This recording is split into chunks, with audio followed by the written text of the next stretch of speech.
the Aquarian Renaissance. Well, this is the age that we're going into for the next 2,000 odd years. The water bearer. The man or the woman who bears a pitcher of water upon their shoulders and pours forth the thirsting humanity. And the waters in the urn are, in fact, the waters of love wisdom. Jupiter, the ruler of the second ray of love wisdom, is also the esoteric ruler of Aquarius. Aquarius, of course, is generally known as being ruled by Uranus, the personality ruler. Uranus, the planet of science, the planet of revolution, reform. And so these are the two different levels that Aquarius functions at. As well, it takes the fifth ray of knowledge or science through it.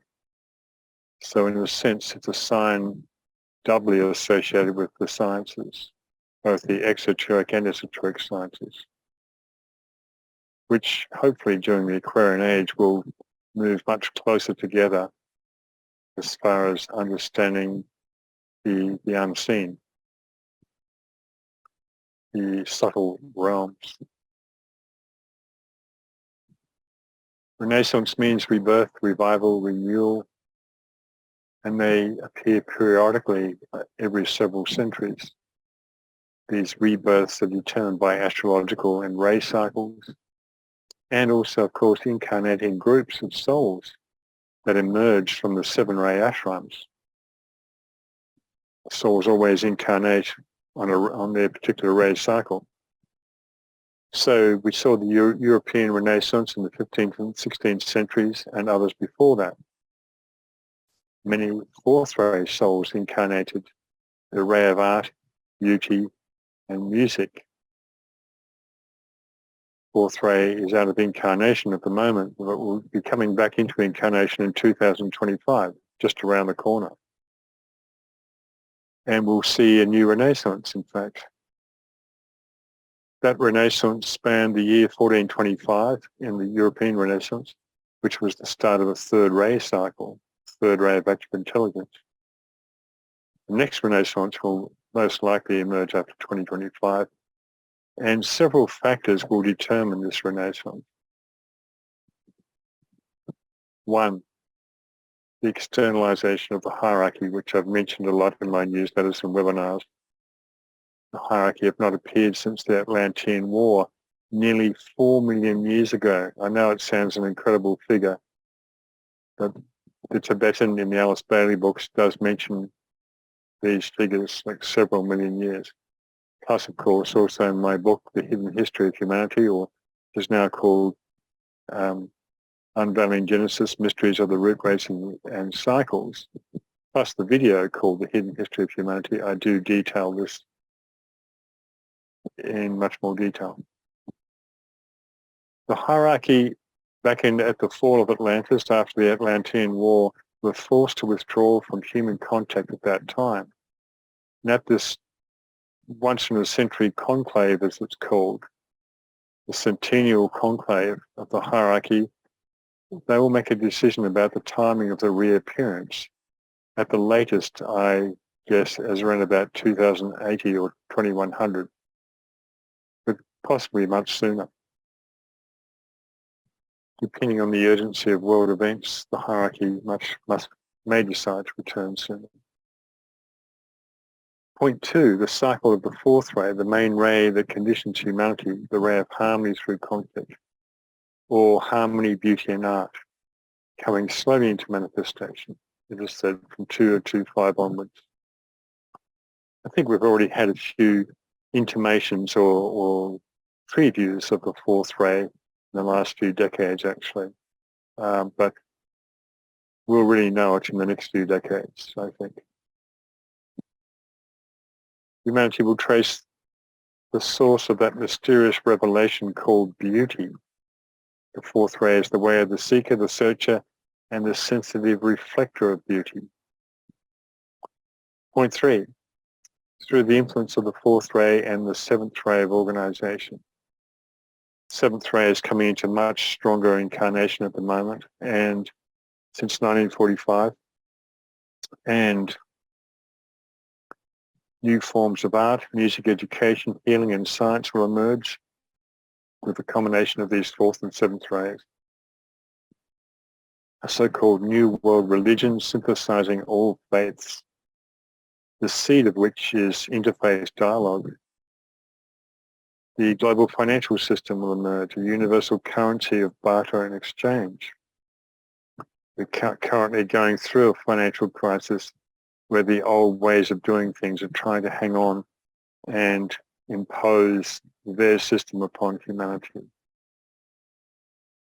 Fear of death will be eliminated before the year 2100. This is extraordinary because it's that fear that has held humanity down for eons, since the days of Atlantis, in fact, that has been used by the materialistic forces to keep humanity imprisoned. So education about reincarnation, death and so forth in the next century, which is now really, it's only a few decades away from 2100. And the development of the United Nations, a Ray 4 entity, which has been, as we know, terribly corrupted since its formation in 1945. So don't forget, you can ask questions in the chat box there as I go, and I'll keep an eye on that. Factors determining the Aquarian Renaissance. So there you have it, just running through that, which we'll come back to a few in a minute. And we have the astrology determining the new age of Aquarius. Saturn entered the first decade of Aquarius in 2020 on its 30-year cycle. Then there was the Saturn-Jupiter conjunction in Aquarius in December 2020. First 3 conjunctions in air signs for the next 40 years. So there is a kind of a pivotal point between the ages of Pisces and Aquarius that's been marked by that conjunction or that entrance into Aquarius by Saturn. The questions asked, the externalization of the hierarchy means in some way a strong destruction at a material level. Yes, in some ways. There's a lot of crystallization that has to be broken up before the hierarchy can reappear. So this so-called airy trigon of Saturn and Jupiter conjoining in air signs every 20 years is important. The next one is going to be in Libra in 2040, the one after that in 2060 in Gemini, and the one after that in Aquarius in 2080. One after that, Libra in 2100, Gemini 2120, etc. I think the one around 2080 is super important because it's much closer astronomically to the Aquarian cycle. But Gemini is probably the closest because the Gemini cycle astronomically is set to start in 2117, as I say a bit later here. So Jupiter is the sole ruler of Aquarius, the water bearer. He pours forth for those who thirst. And Saturn is the mind, Jupiter is the heart. And there's the synthesis of these energies when they make their 20-year conjunctions. Saturn Jupiter indicating new renaissance and help pave way for 2025 conclave. They will usher in Aquarius astronomically in 1 century, or 93 years away, less than that now. Will the externalization be closer to 2080 or 2100 than 2025? Possibly, because of the ashrams that have to be organized and externalized. The aspirants and disciples who are members of those ashrams and initiates have to come into incarnation and pave the way, so to speak, for the Masters of Wisdom return. We'll be walking amongst humanity once more. In 2100, Polaris, the pole star, finds its closest alignment with Earth's north celestial pole. Polaris is esoterically regarded as the star of direction. Very important star, as are the pointers stars to Polaris, Dubi and Merak. So we had Saturn-Jupiter conjunction in Pisces at the birth of Jesus in 7 BC, which kind of kicked off the Piscean age. So the Saturn-Jupiter conjunction in Aquarius also signifies or signals Christ's return. In fact, some of the masters are in physical bodies already, but they may have taken special physical bodies during this recent Jupiter-Saturn conjunction in Aquarius. So in the Bible, of course, they mention Aquarius. From Matthew 26 here, it says, "When ye are entered into the city, there shall a man meet you, bearing a pitcher of water. Follow him into the house." And it was the upper room of that house, of course, where the Last Supper was held. So the Christ, Jesus, they act as avatars for each age, or for this age particularly. But the Christ is actually returning to inaugurate the age of Aquarius because of unfinished work, as is said, in the age of Pisces. So here we have Leonardo da Vinci, of course, one of the great initiates of the Renaissance.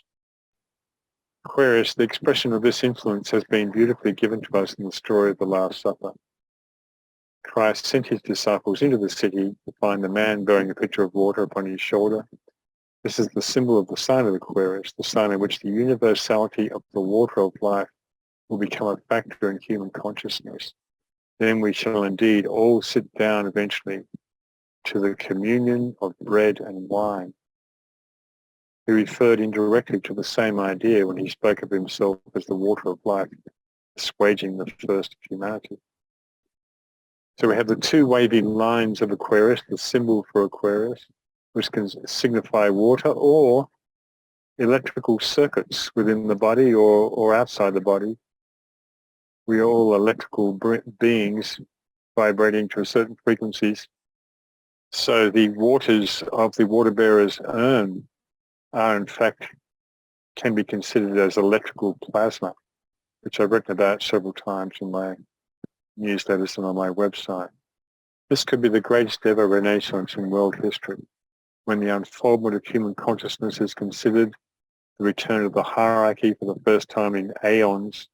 This new Aquarian Renaissance promises to be the greatest in the long history of our planet. We are poised at the dawn of a new era, yet still fighting our way through the dark night of materialism. Those dark forces are currently engaged in a battle for their existence in the face of hierarchy's imminent decision to return after 2025. And, of course, the last 3 years, that battle has really stepped up a pace, has it not? And will continue to do so right up until 2025, maybe beyond, depending on how humanity seizes the day, so to speak, grasps the nettle, stands up for itself. So what does the Aquarian Renaissance hold for humanity? Revolution, reformation, renewal, world service. Note all those R words. R, which is numerically the number 9, the number of initiation. Revolution, reformation, renewal. An Aquarian Renaissance will emerge when millions have soul contact. And what is happening in the last few years? Millions of people are waking up, having soul contact. This is a fact, not just wishful thinking, I think. So the art of music will be the next approach to the truth, the revelation of emerging beauty. Of course, music is the universal language, which we found at the recent conference that we held, the Aquarian Wisdom Center conference on April the 1st to the 4th, was a great bridging factor between all the various perspectives that were held by the presenters, who had in fact been in conference for the previous 6 weeks on a forum, on an online forum. So just as a by the by, you can now access the first 3 days videos and of all the presenters' talks at the conference. If you go to our website, you probably received that notification or that link in the email that we sent out to you. It's can't remember the exact address right now off the top of my head. The art of the painter and sculptor will follow later, but music will be the next approach to the truth. New modalities of healing with light, color, sound, movement, esoteric healing, of course, will emerge as a much more in-depth science that will complement exoteric science. A new world religion synthesizing all faiths. The restoration of the mysteries and the externalization of the master's ashrams. This little project that we have in Portugal is just the seed of those future schools. It attempts to promote esoteric or occult studies in terms of ourselves, recognizing ourselves as all being mystics, but learning the occult way. There will be a master in each of the 5 planetary centers: London, Darjeeling, Tokyo, New York, and Geneva. The first initiation will be given exotherapy by disciples of the Christ, hitherto given by the Christ himself. So, in other words, humanity and the workers on the disciples and aspirants of all the ashrams will be taking on the work of the hierarchy, because they are future hierarchy, in fact, as we all are. As we all work our way up the spiritual ladder, so to speak, through the various ring pass knot circles of each ashram towards the center. A global financial system will emerge, a universal currency of barter and exchange. The fear of death will be eliminated by 2100, and the Deva and human kingdoms will come much closer together in conscious cooperation. Of course, the experiment with Perelandra and Finhorn is the seed of that future cooperation.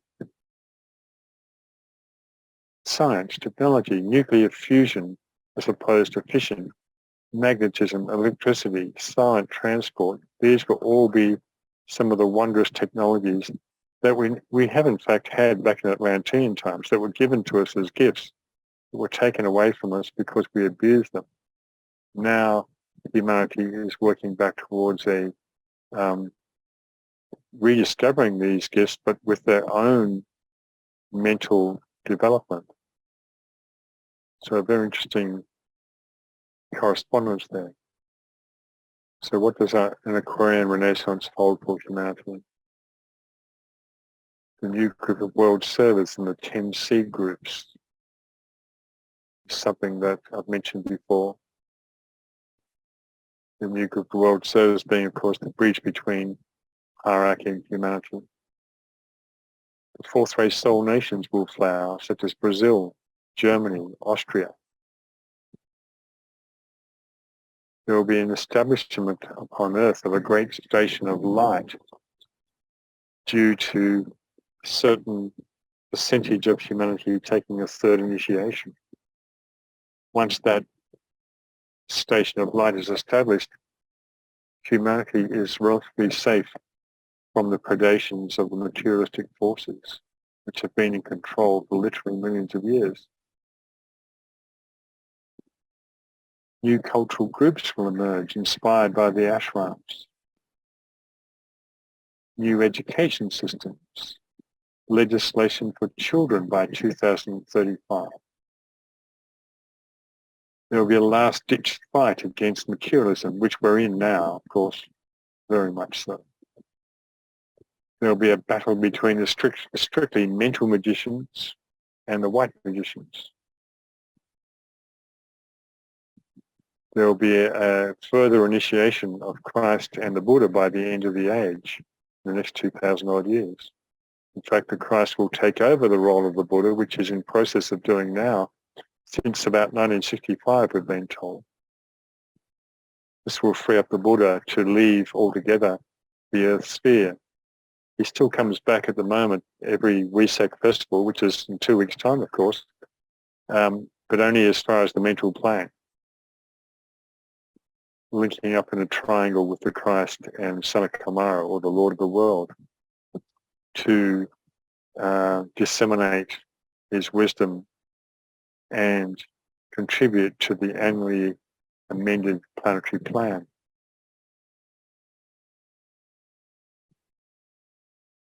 So the Renaissance in the last decade of Aquarius, the 10-degree subsections, will be from 3557 AD or Anno Domini to 4277.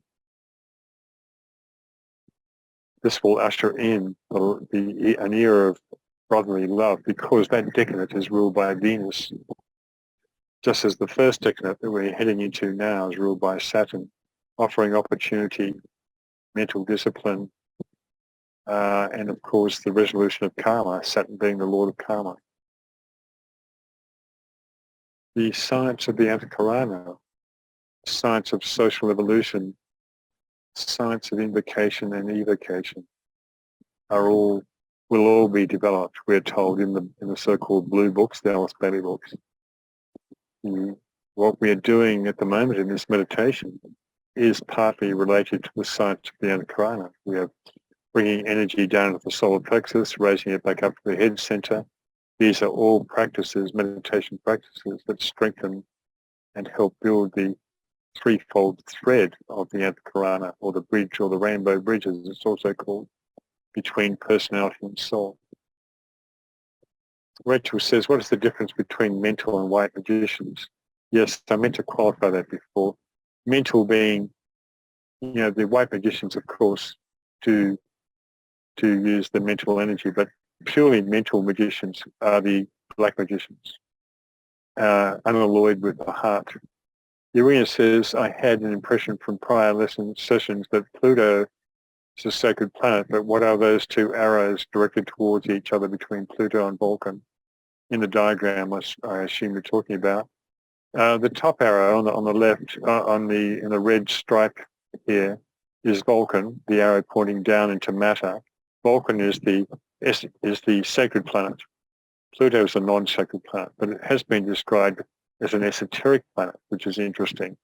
An esoteric planet isn't necessarily a sacred planet. So Pluto is a non-sacred planet, and its symbol is the up-pointed arrow, moving from matter into spirit, while Vulcan moves from spirit into matter.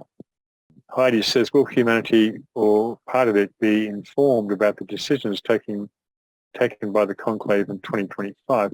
Well, kind of indirectly, Heidi, through the hierarchy's representatives and disciples and initiates who work in all the various professions around the world.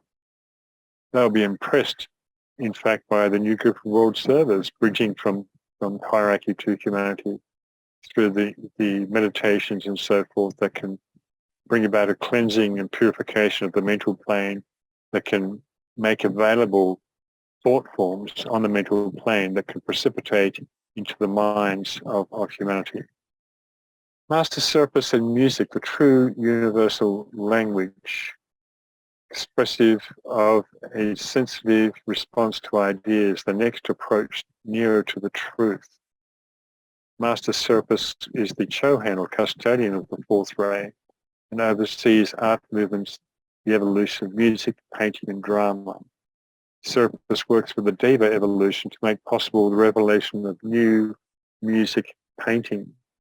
Blavatsky tells us in the eternal music of the spheres, perfect scale corresponding to color and number, determined by vibrations of color and sound, which underlies every form, guides every sound, summing up the manifested universe. The music of the spheres holds all life in being. The soul in its tiny scale creates through the power of sound and musical rhythm that can be imposed upon the personality of life by the disciple. Groups collaborating with hierarchy make music ceaselessly, we are told. Rhythm of sound, chords, and notes blend with the music of the hierarchy of Sanat Kumara. Master Serapis, of which there's a couple of paintings here, or renditions, which are probably highly distorted, is the Egyptian master, so-called, part of that civilization which produced much beauty and grandeur. very strong on the third and fourth rays. Serapis' suggestions apparently led to the League of Nations in 1920. That was the seed for the United Nations that followed after. United Nations is a fourth ray organization, the ray of humanity, and the Master Serapis and the Master Dwarf Kul were apparently behind its formation, or the inspiration to the people who created it in Bretton Woods near San Francisco just after World War II, or during World War II, in fact. Irina says, I understood that esoteric means unseen, correct? No, that's more occult. An occultation of the moon, for instance, is when the moon disappears. So occult means the unseen. Esoteric means knowledge for the few who are ready for that knowledge. How is Pluto esoteric in that context? Well, the terms can be bandied about, I guess. Esoteric can be substituted for occult. They are interchangeable terms, but they do technically mean slightly different things. Joe Walsh says, apologies for tardiness. Okay, thank you. I did notice that a lot of people turned up after the hour when we started. Some of them 10 or 15 minutes late. Please try and get here on time, because you missed the meditation, but also the some of the basic foundations of the lesson for that week. The new art will be expressive of a sensitive response to ideas. On the right here, you can see one of Nicholas Rurich's paintings. He painted around 7,000 apparently throughout his life. There are so many beautiful paintings which you can find. Just when you think you've seen them all or seen a lot, you'll see another one. He may in fact have been a soul on the fourth ray. Who knows? He may have been a kind of preview of the fourth ray cycle and of the new, the great masters of the Italian or European Renaissance will all be coming back again on this fourth ray cycle, and many other ones that didn't have such a big expression in the European Renaissance will be returning on this fourth ray cycle, as will all the great musicians on the fourth ray from Germany and Europe.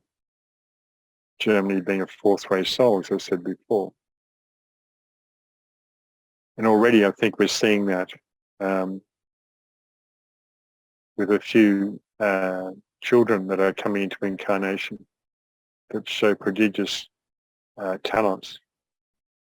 The art of the past expressed largely man's understanding of the beauty of God's created world. The art of today, DK tells us, is a childish attempt to express the world of feeling, inner moods, emotional, psychological reactions. They are to the world of feeling expression what the drawings of the caveman are to the art of Da Vinci. Ooh, ouch. It is in the realm of words today that this new art is most adequately expressing itself through poetry, literature, and drama. So DK was commenting upon that output of poetry, literature, and drama probably for the last 500 years since Shakespeare. Cultural groups. During the past 3 centuries, group after group has appeared and played its part. The poets of the Elizabethan age, the musicians of Germany, the Victorian era. Groups of artists formed famous schools that were the glory of Europe. 2 famous groups, one cultural and the other political, were part of the Renaissance and the French Revolution. The modern humanistic movement harkens back to the Renaissance and the so-called divine rights of man. Revolt, formation of political parties, class warfare were the results of group activities started by the masters in those centuries. Despite mistakes, humanity has grown and learned to think, hence ultimate good is inevitable and unavoidable. Well, that's encouraging to hear. So these fourth ray soul nations, Germany, Austria and Brazil, are the only ones that we've been given as fourth ray souls. India and Italy are fourth ray personalities. And if you study the fourth ray and those nations, you can see why. All fourth ray entities, whether soul or personality, experience much conflict. It's called the ray of harmony through conflict. We reach eventual harmony after resolving the friction of the pairs of opposites within our lives over a period of lives, of course. Germany of the mystical poets and writers of the Middle Ages will again arise, the best music of all time. Bach, Beethoven, Brahms, Wagner, Handel, Liszt, Mendelssohn, Schumann, Strauss. Mozart, of course, was born in Austria, but lived in Germany. The Germany of the philosophers. There is the philosophers are ruled by the third and fourth rays. So these particular German philosophers are on the fourth ray. Schiller, Goethe, who of course is a far more spiritual philosopher. Marx, Heidegger, Hegel, Wittgenstein, Einstein, Schopenhauer is very esoteric. Kant, Nietzsche, Schweitzer, Albert Schweitzer, Engels, Leibniz. Some of you may have read those philosophers. Hence, during the fourth ray cycle in the Aquarian age, Germany's soul will once more flourish in the world of art, music and philosophy. And it might take decades or a century or so, also depending on these countries coming into their soul expression. Brazil's soul will also come into full play during the Aquarian age, especially because it is the seed of the sixth root race that is now germinating there.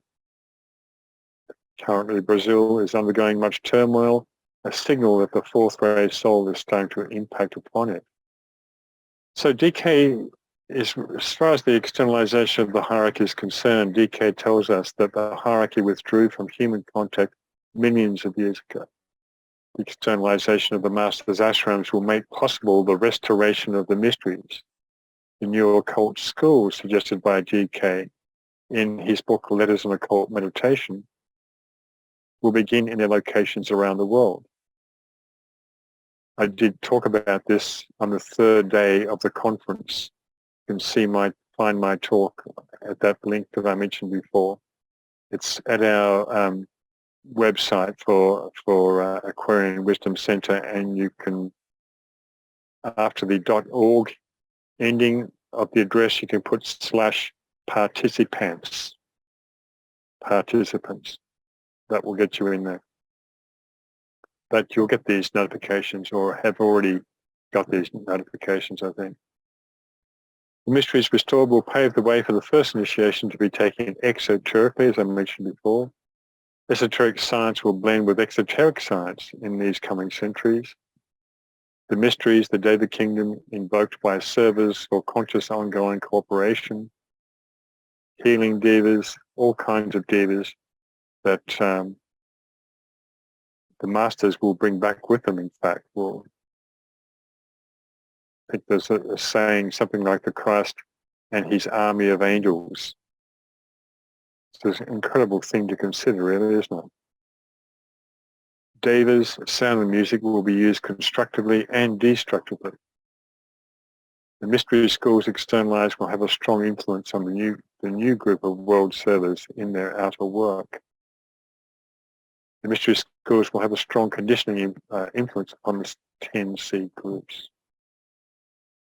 Juliana says the 10C groups, I have mentioned this before. If you go to my website and type in C groups, you'll find various essays about that that basically cover areas of psychology, politics, observers, people who work more exoterically, people who work more esoterically. And those 10C groups are made up of advanced souls who will concentrate their energies in any particular area and therefore subjectively influence those particular spheres of activity that they're associated with. Group initiation. During the next 500 years, the Masters will present several groups to the one initiator, Sanat Kumara, hence the third degree. You don't get initiated by Sanat Kumara until you get to you're ready as a candidate for the third degree. And Sanat Kumara, the Lord of the world, who resides at Shambhala, presides over that initiation. It's an incredible thing to consider, is it not? These mighty beings, this God, in the sense of this planet, or the personality expression of the God of this planet, that we can only imagine, that resides in invisible substance somewhere in the Gobi Desert at Shambhala. All who are in these groups have taken the first initiation, as have so many thousands of people in the world today. Many have taken the second initiation, particularly those who are working in fifth ray ashrams. This is the fifth ray of science, hence the mental focus. And in third ray ashrams, likewise, a mentally oriented ray. For such disciples are distinguished by a lack of emotional emphasis. In fact, indeed, they can be quite cold and arid for the fourth ray and sixth ray types, or second ray types. But also they have got to where they are in terms of their initiation status through those particular rays being in their makeup. Yet, of course, they will have to balance the emotional and love wisdom energies in their system at some point in the future. So here are the 10 C groups on the left here, and blown up a bit. So we have, to answer your question properly from before, we have the scientific servants, the religious workers, the political organizers, education and the new age, the magnetic healers, the trained observers, the telepathic communicators, the creative workers, the financiers and economists, and the psychologists. So quite an interesting cross-section there. Rachel says, are they unemotional because they are focused or live predominantly in their mental body? Yes, pretty much, yes. That's why you have the nerdy type, the nerdy archetype is pretty much that kind of mental polarization, and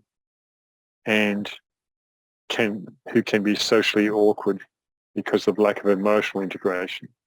For instance, there's just a very general example. So on the outside of this wheel, you can't read it probably, but you have the International Court, Secretariat, UNESCO, various world organizations, Security Council, UN Security Council, so forth. Irina says, can the fine print in the circular diagrams be read? Yes, you can go online, you can go to Google Images and type in 10C groups, and you'll get high quality diagrams and maps or graphics. Plus also on my website, in some of my essays, you'll find these maps. So I've summarized here what we've just been through on this page. And on this page, the externalized ashrams will bring increased stimulation, which will necessarily affect disciples and aspirants.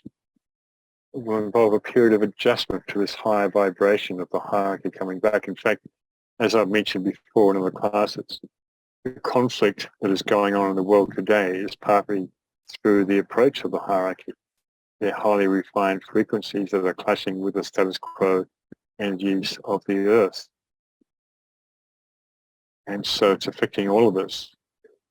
Conflict in our own individual lives, in our families, in our groups, so forth, is all related to the approach of the hierarchy. We're all being forced to step up our game, essentially. Adjustment to increased livingness, facilitated by enunciation of certain basic statements for the guidance of disciples, aspirants, and people of goodwill. The externalized ashrams will be active along 4 major lines. 1, creating and vitalizing the New World religion. 2, gradually reorganizing the social order, an order free from oppression, persecution of minorities, materialism, and pride. 3, a public inauguration of initiation, growth, and comprehension of symbolism. 4, the exoteric training of disciples and of humanity in this new cycle. The material goal is the defeat of totalitarianism, that evil process of imposition of ideas, which, as I've said, has been extraordinarily emphasized, amplified, and exaggerated in the last 3 years. And this includes the democratic and communist nations, churches everywhere. The defeat of all that infringes human free will and which keeps humanity in ignorance. Totalitarianism is the basis of evil today in all systems of government, education, and the home community. Disciples must prepare men's minds to accept the fact that the reappearance of the Christ is imminent, without saying like a born-again Christian nutter. How do you get that across, The masters and their groups of disciples are actively working to bring order out of chaos. There is a plan. Nothing can possibly arrest the working out of that plan. No matter how gloomy things may look right now, hierarchy stands, as they have stood for thousands of years, as the expression of the accumulated wisdom of the ages. Freedom of speech, one of the 4 basic freedoms, is the main problem right now. We are all being shut down on what we are allowed to say online, in media, and in everyday speech. This is a huge problem that must be addressed, and people must shout out about. General education. The world must prepare for renaissance of all the arts, the new free flow of the creative spirit. The steps that educators will take will determine the nature of the coming civilization. They must lay emphasis upon great moments in history wherein man's divinity flamed forth. Historical subjects such as the Magna Carta, the French Revolution, these concepts of liberty, equality, and fraternity, the American Bill of Rights, the Atlantic Charter, and the 4 freedoms. These concepts must govern the new age and its nascent civilization, its future culture. So children must be taught the significance of these 5 great declarations and the futility of hate and war. So what we have at the moment is a multi-pronged attack on humanity in many different areas. Politics, religion, finance, sexuality, you name it.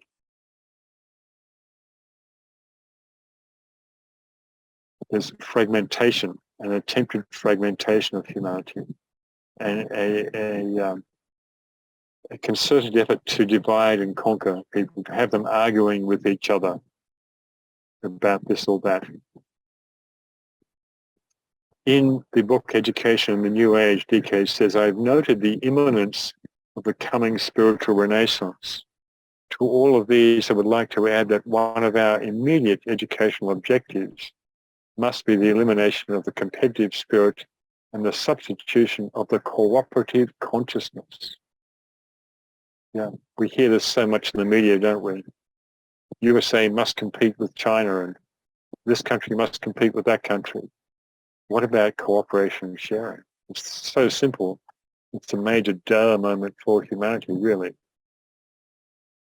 So, in our most recent Renaissance, he goes on to say, from Education in the New Age, in Europe we had educational attention concentrated upon a few privileged groups, giving them a carefully planned cultural training, but teaching only the necessary rudiments of learning to the masses. This produced periodically such important epochs of cultural expression as the Elizabethan period, the Renaissance, the poets and writers of the Victorian Age, and the poets and musicians of Germany, as well as the clusters of artists whose memory is perpetuated in the Italian school, the Dutch, and the Spanish groups. But now, of course, education has gone way beyond that. But it's also gone in some terrible directions in terms of the population being dumbed down, deliberately dumbed down, it appears. Dumbed down and distracted. So this general education for the masses must get back on an even keel. Sound, color, chanting, and movement. So, some interesting points here. When the egoic or soul ray is the ray of harmony, the fourth ray, the method will be along the line of the inner realization of beauty and harmony. It causes the shattering of the causal body by the knowledge of sound and color and the shattering effect of sound. Of course, the shattering of the causal body takes place at the fourth initiation. This process leads to the realization of the notes and tones of the solar system, the note and tone of individuals, and the endeavor to harmonize the egoic note with that of others. This is a really important point, and again comes back to this universal language of music. We all know that we resonate with a certain type of music that is probably on a frequency associated with our souls. So when the egoic note is sounded in harmony with other egos or souls, the result is the shattering of the causal body, disassociation from the lower, and the attainment of perfection. This is, of course, way down the track for the greater groups or groups of candidates for initiation.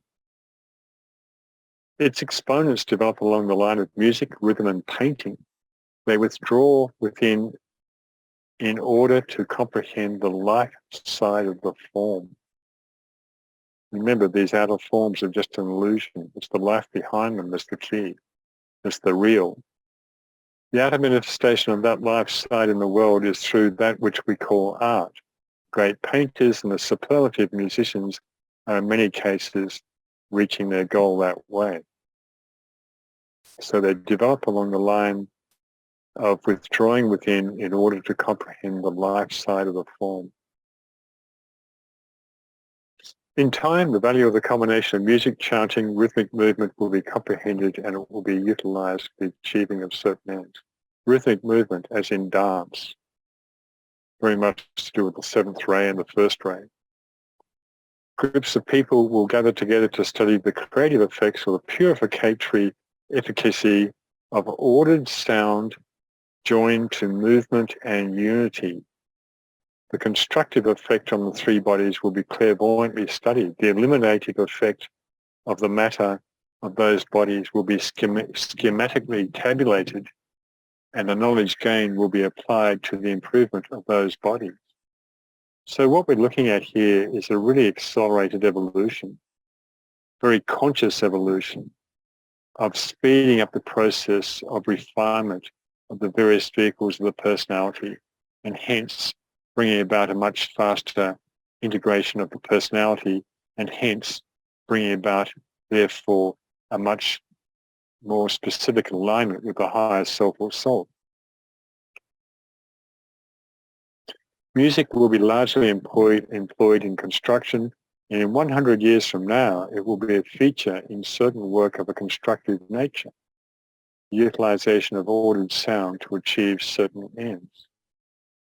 Of course, there are some interesting sub-sciences related to music coming out now in sound, like cymatics, the science of creating geometrical patterns with sand through different vibrations being applied to them, having these beautiful geometrical patterns.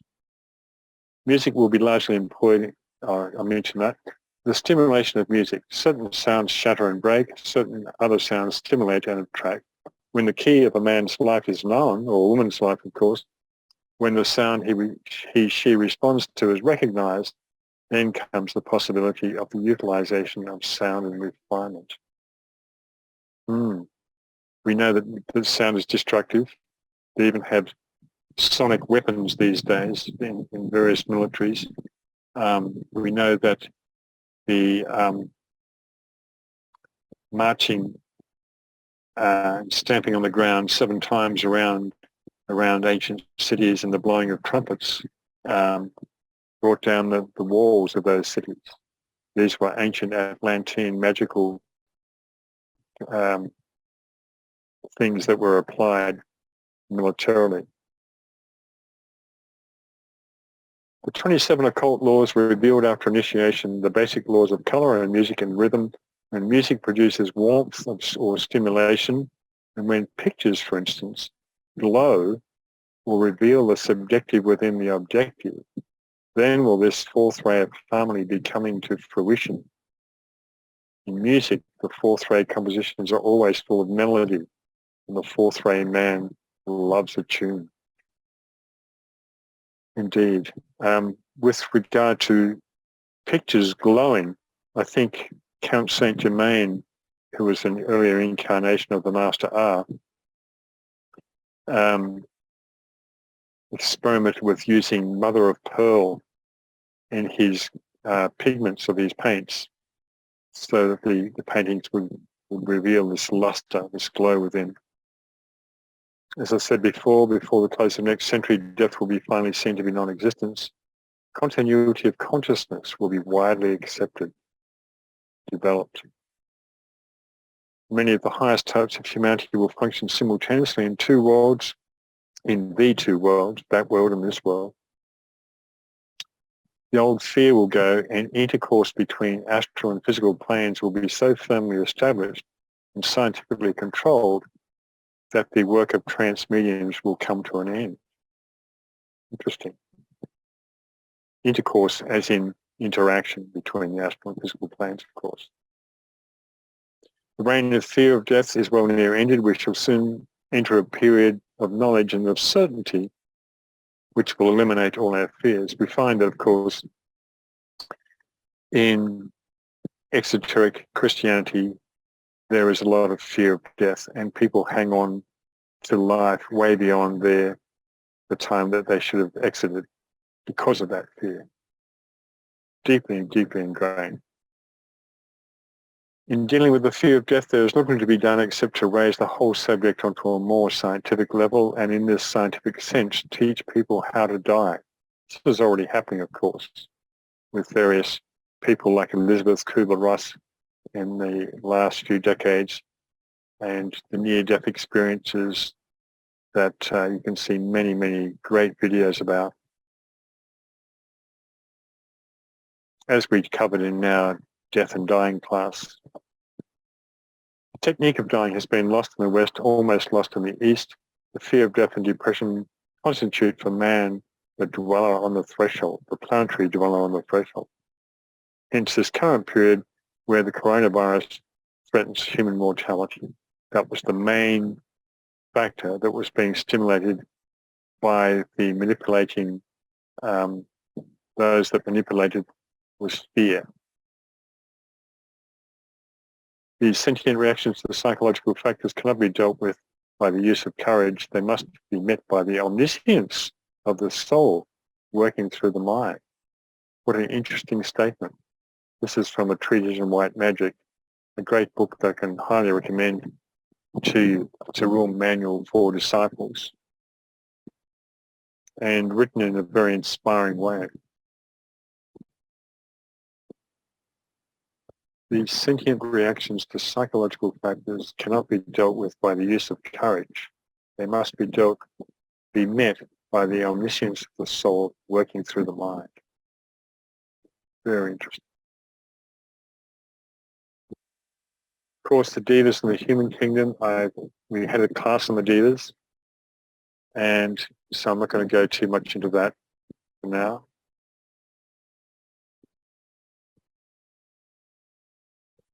The New World Religion. There